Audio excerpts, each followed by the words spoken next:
Hello दोस्तों, मैं आशीष। आज हम बात करेंगे कि हम अपनी प्रार्थनाओं को किस तरह सफल बना सकते हैं। हम में से ज्यादातर लोग अपनी डेली लाइफ में प्रार्थनाएं करते हैं, कोई धन के लिए, कोई अच्छी नौकरी के लिए, तो कोई अच्छे लाइफ पार्टनर के लिए। लेकिन हम में से ज्यादातर ऐसे लोग हैं जिन्हें उनकी प्रार्थनाओं के जवाब नहीं मिलते। क्या आप जानते हैं ऐसा क्यों होता है? अगर नहीं तो चलिए जानते हैं कि ऐसा क्यों होता है और किस प्रकार हम अपनी प्रार्थनाओं के जवाब पा सकते हैं। राइटर जोसेफ मर्फी बताते हैं कि सभी प्रार्थनाएं सफल नहीं होती। संदेहवादी लोग अक्सर यह निष्कर्ष निकालते हैं कि प्रार्थनाएं काम नहीं करती। वे इस बात को नहीं जानते कि सफल प्रार्थना के लिए इसका कारगर प्रयोग होना चाहिए। अगर आपको अपनी प्रार्थनाओं के सफल जवाब नहीं मिल रहे हैं तो आपको इस असफलता के प्रमुख कारणों को समझ लेना चाहिए। ये है आपके विश्वास की कमी और बहुत ज्यादा कोशिश। अक्सर ऐसा देखा जाता है कि कई लोग अपने सबकॉन्शियस माइंड के वर्क करने के तरीकों को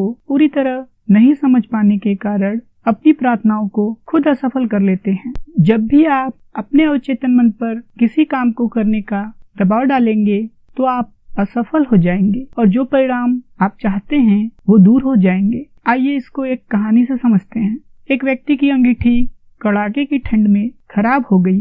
उसने मैकेनिक को बुलाया जो फौरन आ गया। उसने आधे घंटे में अंगीठी ठीक कर दी और मालिक को $200 का बिल थमा दिया। बिल देखकर मालिक गुस्से से चिल्लाया, इसमें तुम्हें जरा भी समय नहीं लगा। तुमने किया क्या है? बस एक छोटा सा पुर्जा ही तो बदला है। इस छोटे से पुर्जे के $200 मांगने की तुम्हारी हिम्मत कैसे हुई? इसकी कीमत तो $5 भी नहीं होगी। मैकेनिक बोला, मैंने उस टूटे पुर्जे के तो आपसे सिर्फ $2 ही लिए हैं। मकान मालिक ने उसके चेहरे पर बिल लहराया। $2? वह चिल्लाया, इसमें तो $200 लिखे हैं। सही है, मैकेनिक बोला, बाकी $198 तो यह जानने के हैं कि गड़बड़ी क्या थी और उसे कैसे ठीक किया जाए। ठीक इसी प्रकार आपका अवचेतन मन मास्टर यानी मैकेनिक है। वह सबसे समझदार है। वह आपके शरीर के किसी भी अंग को ठीक करने के रास्ते और तरीके जानता है। आपका अवचेतन सेहत का निर्माण कर देगा, लेकिन इस काम को आराम से करना जरूरी है।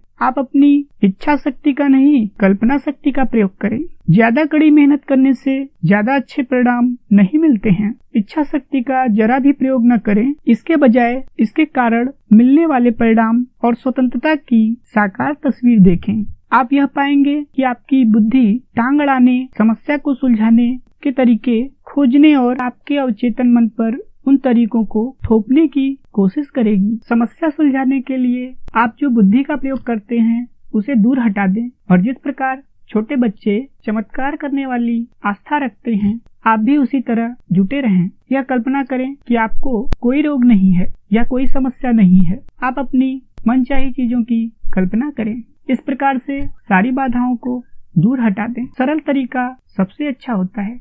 आपको प्रार्थना के विपरीत परिणाम क्यों मिल सकते हैं? मशहूर फ्रांसीसी मनोवैज्ञानिक एमाइल, जिनके अमेरिका में बहुत से प्रशंसक हैं, उन्होंने एक महत्वपूर्ण बात कही थी। जब आपकी इच्छाओं और कल्पनाओं में संघर्ष होगा तो हर बार आपकी कल्पना की जीत होगी। मान लें आपसे जमीन पर रखे एक संकरे पटिए पर चलने को कहा जाए। आप बिना कोई सवाल किए ऐसा आसानी से कर लेंगे। लेकिन मान ले वही पटिया 20 फुट ऊंची 2 दीवारों के बीच में रखा हो, क्या आप उस पर चलेंगे?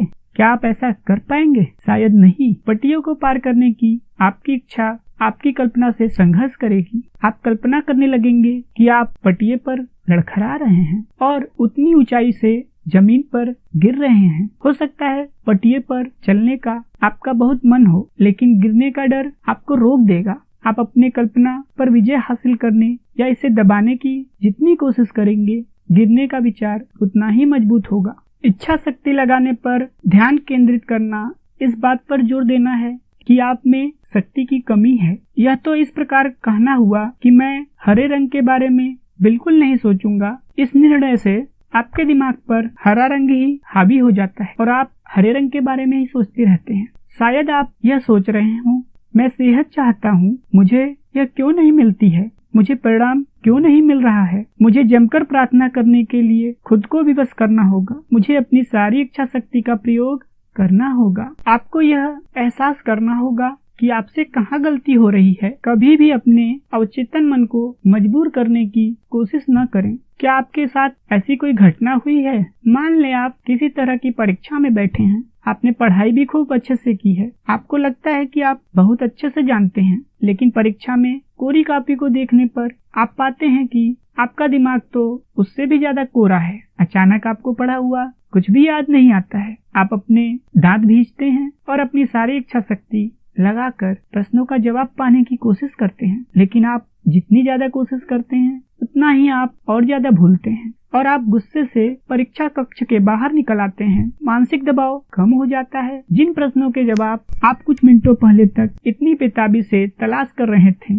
अचानक वो आपको याद आ जाते हैं। आप उस विषय को पूरी तरह जानते थे, लेकिन यह तब नहीं हुआ जब आपको इसकी जरूरत थी। आपकी गलती यह थी कि आपने याद रखने के लिए खुद को मजबूर करने की कोशिश की। आपको उसका ठीक विपरीत परिणाम मिला जो आपको चाहिए था या जिसके लिए आपने प्रार्थना की थी। इच्छा और कल्पना शक्ति के संघर्ष को हल करना चाहिए। अगर आपका ध्यान मनचाही चीज को हासिल करने की बाधाओं पर फोकस है, तो इसका मतलब यह है कि यह आपके मनचाहे परिणाम को हासिल करने के साधन पर फोकस नहीं है। बाइबल में कहा गया है, अगर आप में से 2 लोग दुनिया में किसी भी बात पर सहमत हो जाएं और मांगे, तो स्वर्ग में बैठे मेरे पिता उन्हें दे देंगे। ये 2 कौन हैं जिनके बारे में बोला गया है? ये किसी विचार, इच्छा या मानसिक छवि पर आपके अवचेतन और चेतन के बीच सामंजस्यपूर्ण मेल या सहमति के प्रतीक हैं। जब आपके मस्तिष्क के अलग अलग हिस्सों में कोई संघर्ष नहीं होगा,